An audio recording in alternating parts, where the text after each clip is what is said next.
Hello, आज म छु मदन भण्डारी स्मृति पार्कमा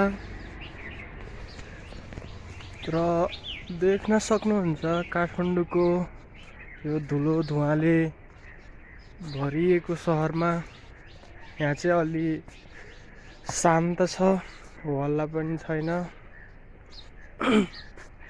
सादा जीवन उच्च विचारका प्रेरक नेपाल रत्न जननेता मदन कुमार भण्डारी प्राय जसो साइकल यात्रा गर्न रुचाउनुहुन्थ्यो।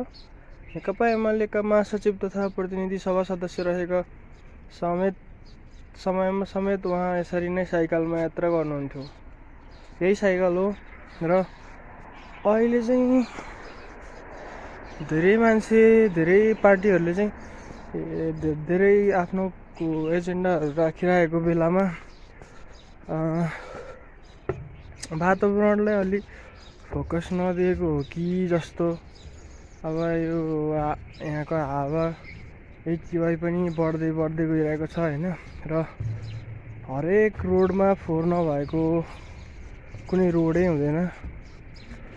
जनताले पनि अलिकति के अरे त्यो आफ्नो घर अगाडिहरू, घरबाट अलिक परैसम्म पनि हप्तामा एकै दिन पनि त सफा गर्न सकिन्थ्यो होला। तर हाम्रो बानी नै त्यस्तै छ के, जहाँ खायो त्यहीँ फालिदियो बोक्राहरू, प्लास्टिकहरू होइन। त्यही भएर हो।